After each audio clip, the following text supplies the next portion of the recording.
Chapter 5 The Children of Noble's Green. So, I guess I'd better start with introductions. Well, that's Louisa and her little sister Rose. Louisa can walk through stuff, and Rose can turn invisible. That's Simon. He can do things with electricity. It's pretty cool, you'll see. You already know Rowan. Nothing gets past him. He can see, hear, and smell just about anything. And of course, Molly, the best flyer there ever was. Not ever, interrupted Molly. Michael was better. The room went silent as Eric glared at Molly, but she just returned his stare. All right, continued Eric. Molly here is the fastest flyer there ever was. And unfortunately, you've already met Clay and Bud. We don't hang out with them.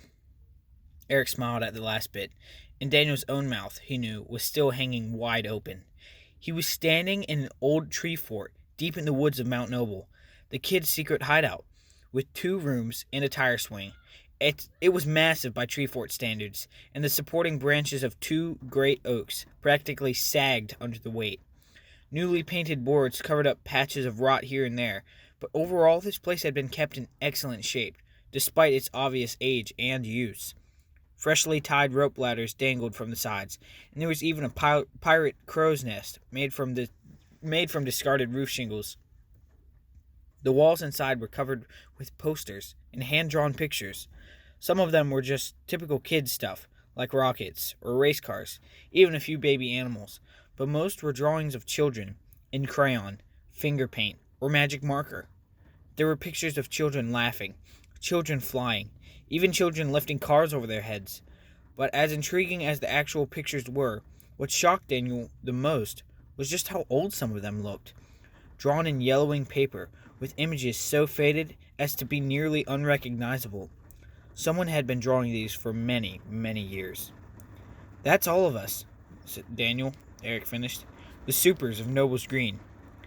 Man, I hate it when he says things like that, said Simon. A plump boy with spiky blonde hair. He mumbled it under his breath, but it was still loud enough for everyone to hear. But Eric just ignored him and turned to Daniel. So, he said, what do you think? What Daniel wanted to say right then was, I think you've all gone super insane, and I'm right there with you. But he didn't. He thought he should at least try to be polite to the boy who had, earlier that day, saved his life.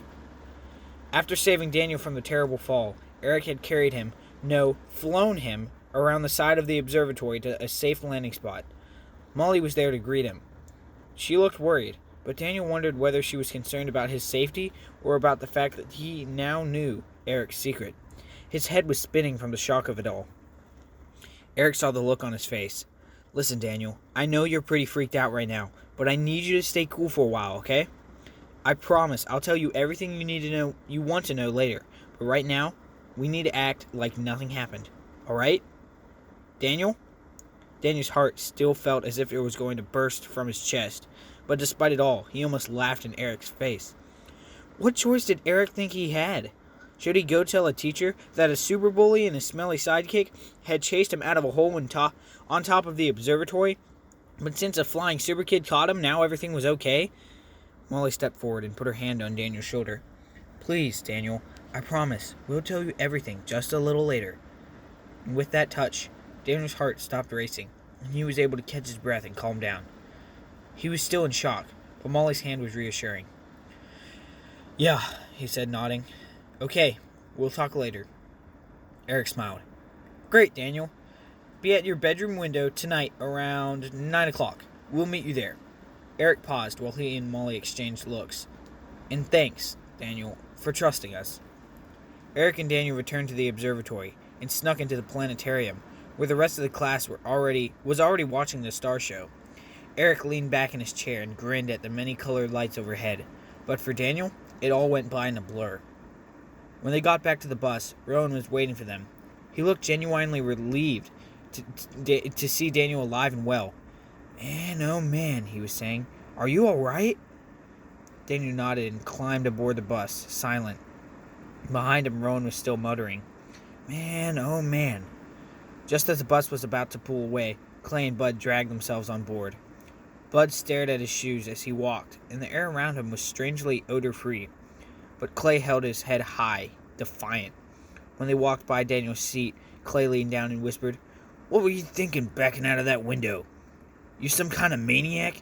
You almost got us in a whole mess of trouble. Daniel was dumbfounded. Was Clay actually blaming him for falling out of the window? Daniel muddled through the rest of the day in a near state of shock. At 9:05 p.m., he saw Eric and Molly standing outside in his yard, in the shadow of his house. He cautiously waved down to them, and Molly called back, "Ready?" But they didn't wait for his answer. They just lifted off the ground and floated up to Daniel's window. Eric reached out an arm to Daniel. "Want to take a trip?" Pausing this audiobook real quick because it is just like pouring in here. So sorry for the background noise. Daniel hesitated, and Eric said, "You'll be perfectly safe. Trust me." It was like one of those trust exercises where you fall back into your friend's arms, hoping they will be there to catch you. Only Daniel was stepping out of a third-story window, and Eric was not his friend. Not yet, anyway. In the end, he just closed his eyes and jumped. Eric put Daniel on his back and told him to hang on tight, and then the three of them were off, flying over the trees and houses, soaring through the dark. Molly shouted above the rushing wind, "See you there!" And then she sped off ahead of them. "Show off," Eric said as he and Daniel followed a good distance behind her, drifting through the night sky over Noble's Green, toward the dark woods of the mountainside. Now, Daniel was sitting in a secret tree fort of a bunch of super kids. "So, Daniel," said Eric, "what do you think?"